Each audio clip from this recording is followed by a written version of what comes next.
Good morning from Dallas, Texas. Today I'm going to be talking to you a little bit about the Innovv K5 dashcam system.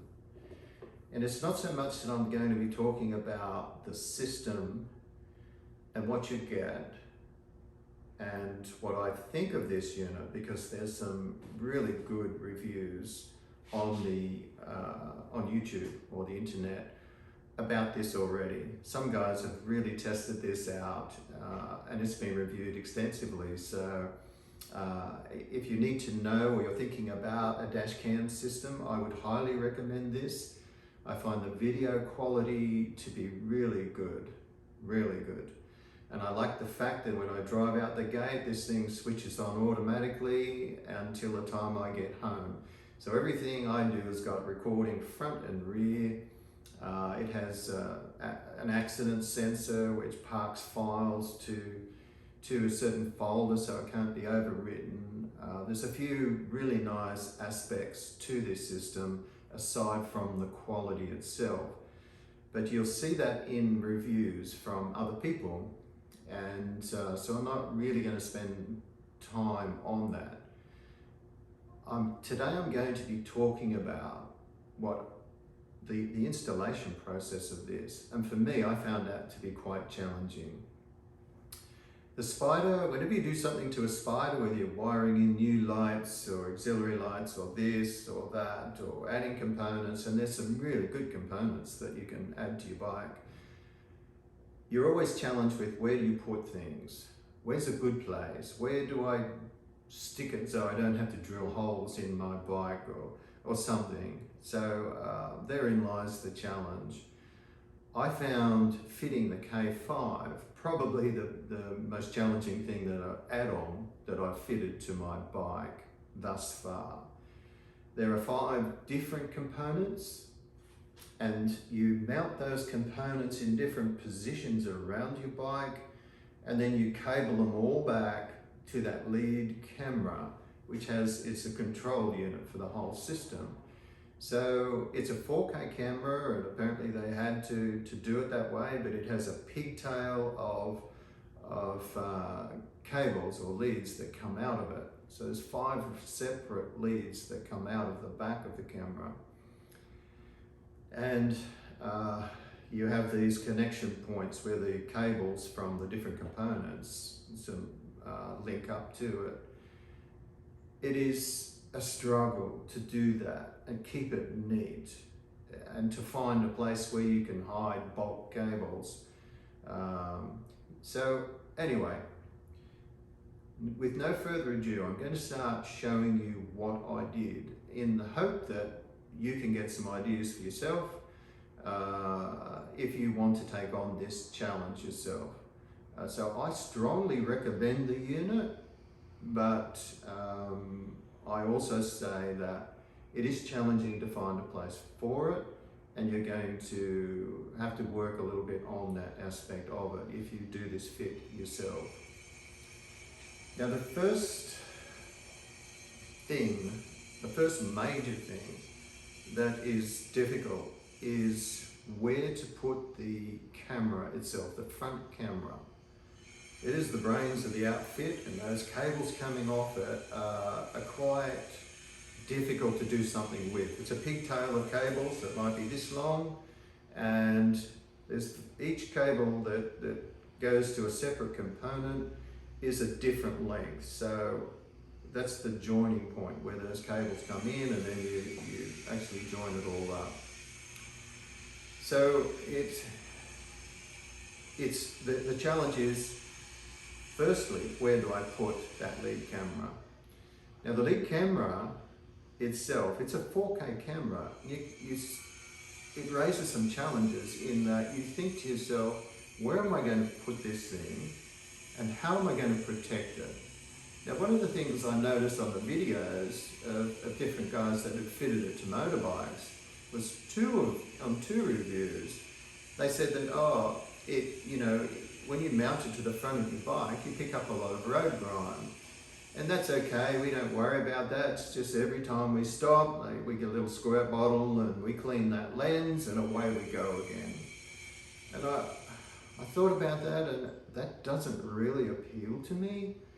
And it points out the fact that if you mount your camera, you've got a nice 4K camera there, and you're sticking that on the front of your bike somewhere, that thing's potentially going to get hit by stones thrown up from cars in front of you. It could get covered in grasshoppers, insects, all sorts of things when you're out on a good ride. So constantly cleaning that and trying to get insects and things off it does not appeal to me. So I thought about actually mounting it behind my windscreen, and whether picking up a reflection here or there off the windscreen was going to create a problem for the video footage. But you're kind of damned if you do and you're damned if you don't. So in the end, I settled for actually mounting the camera behind my windscreen. And I figure I would much rather that stone chip or those bugs and things on my windscreen than on the front of my camera. I could just clean the windscreen, replace the windscreen if the stone chip's too bad, but my camera itself will be protected. So I'm going to take you on a bit of a tour of the bike and show you what I've done. Firstly, the mounting of the camera itself.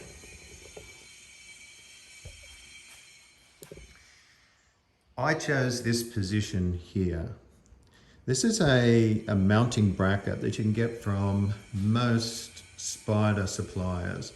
They are really handy, and you just mount it by the screw on either side, which is already a part of your dashboard system. You remove that screw and place the bracket in between them, screw them back down again, and you're ready to go for mounting different components up here. Now, the camera itself, what I'm going to do is try and give you a view of the brackets and things and the way I mounted them. Because when your camera comes, it's got a variety of small brackets and things, and you've got to work out what you're going to, or how you're going to fit them all together and make this thing work. So if you see what I've done, it might be a help to you. You'll also notice that on the side here, to get to your SD card, you need to unscrew this little plate here, pop your card out, and then you can take that card in and place it on your computer and so on through a card reader. Now the harness that comes off this thing, as I said before, is the challenge. And as you can see here, there's this pigtail of cables that come out of the camera, and they all lead on to different components mounted over the bike.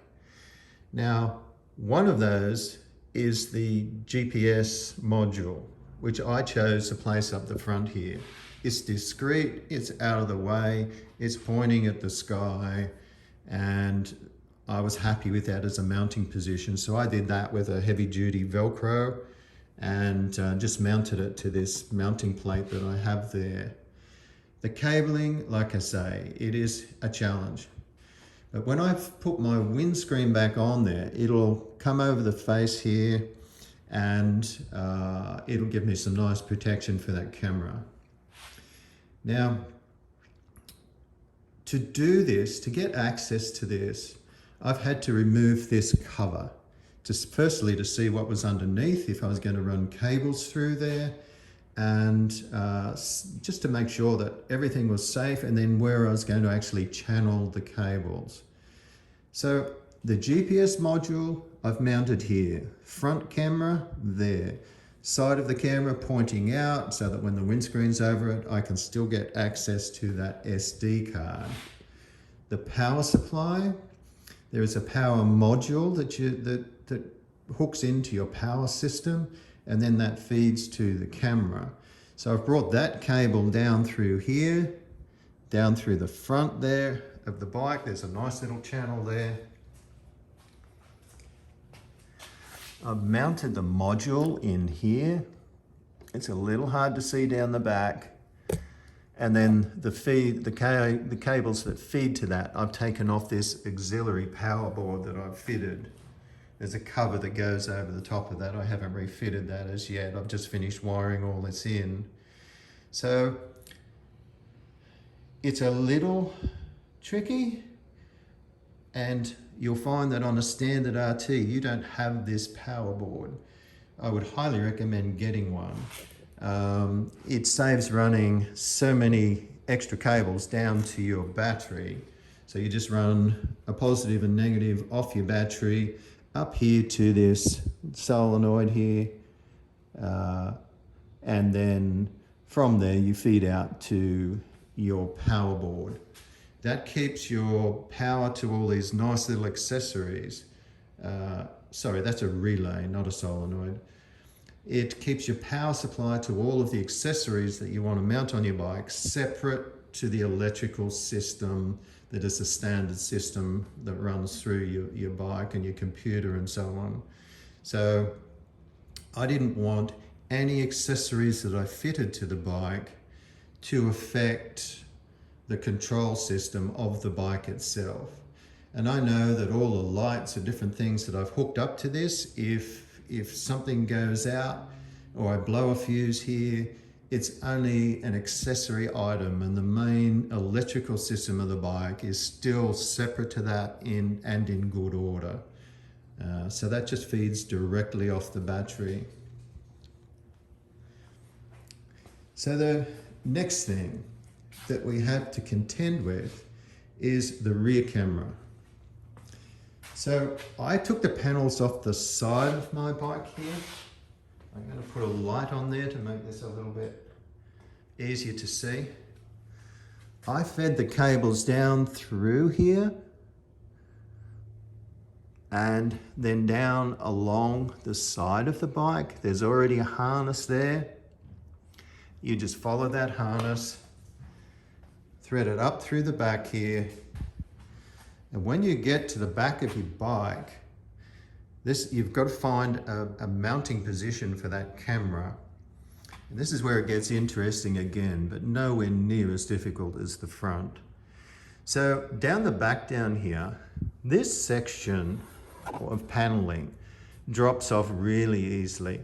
There's 1, 2, 3 screws here, 2 on the side if you open the door there or the hatch door, and then 2 on the side over there. And this whole thing just pops down and gives you access to the back. This is how I mounted the rear camera. Sorry, I'm talking and then I look at the video and I need to get it right on what I've done. If I come up underneath here, you will see, sorry, I'm trying to get a good picture here. You'll see how I've mounted it underneath with a right angle bracket, drilled a hole behind that, and run the cable up through that. So that cable runs up through here, around to the front, which I just showed you, and then has to link up with the camera up the top of the front.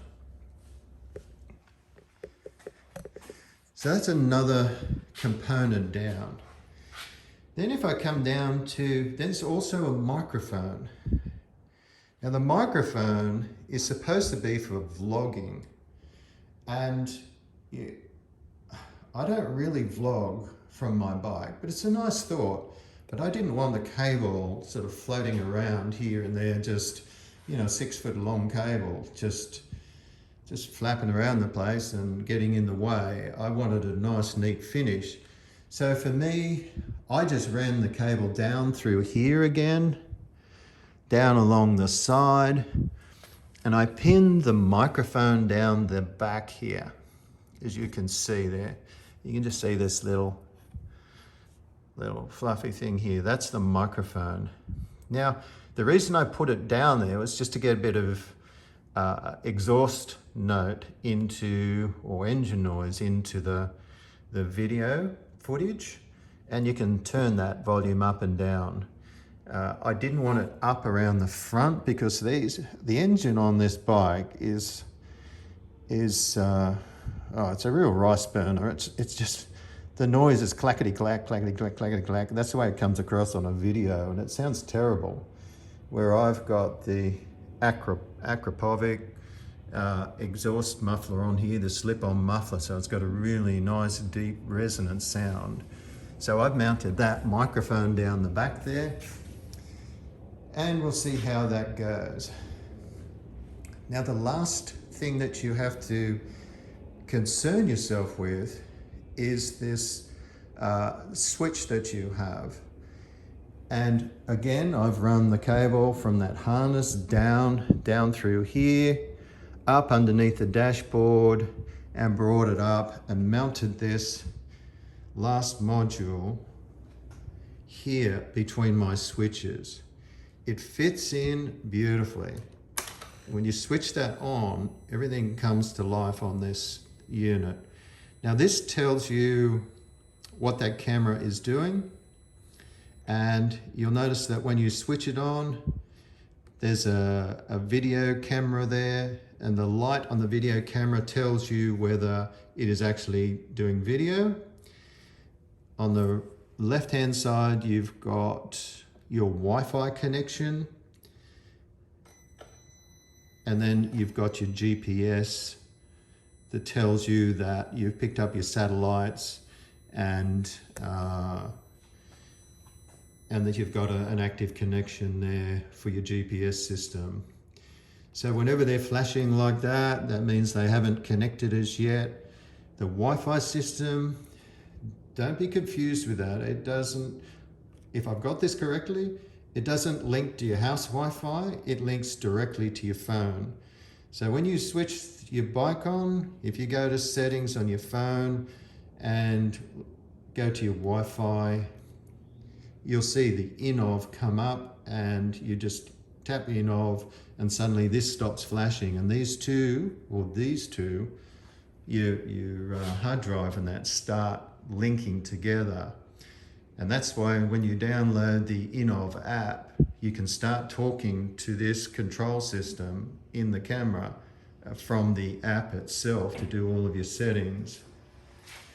So again, running cables through, finding a good spot for this. I thought about mounting it on handlebars or different positions on the bike. Really, really awkward. And in the end, I settled for this position. Now, if you want to take a photo when you're out on the road, you just click that button. I think it's twice. Double click and boom, it does photo front and back. Nice 12 megapixel picture, and then that sets it aside in a photo album internally when you look all of this up when you go into your app on your phone. So it's the system itself is really nice, but it's a hard little thing to mount and find a nice spot for all of these things. So now I've just completed it all. This little dongle is for your Wi-Fi. So I just leave that hanging out to the side. They say don't crimp the wire on that, but it gives you a good connection with your Wi-Fi. So again, once more, just over the front there so you can see what I've done. Yes, I drilled a hole here. I looked underneath here, and really, despite the fact that your windscreen goes up and down, this is your motor-driven component. These two just ride with the windscreen. There's really not much in here at all that will catch cables or do any damage at all if you've got a bit of a wiring loom inside there. Everything is very well covered and protected. And if you want to get adventurous, take your windscreen off, remove this outer layer of screws here, 1, 2, 3, 4, 5, 6, 7, and then these two here, and this whole thing just lifts off and gives you full access to what's underneath. So if you did want to do what I've done, you can run your cables down, and don't forget you have excess cable. Some only just make it to this point. My rear camera only just made it up here and around into the camera, whereas others had a lot of excess cable. And I can bring that cable out, just loom it up, put a bit of tape around it and just slide it back in there. I had to do that with the power cable, as you can see there. But all in all, I'm really happy with the finish on that, and I'm really happy with the product. So all that leaves now is to put it all back together and go for a ride. But we've got a cold front coming through tomorrow, and they're talking about ice on the road and all sorts of things. So I'm not sure I'm going to get there for a while yet.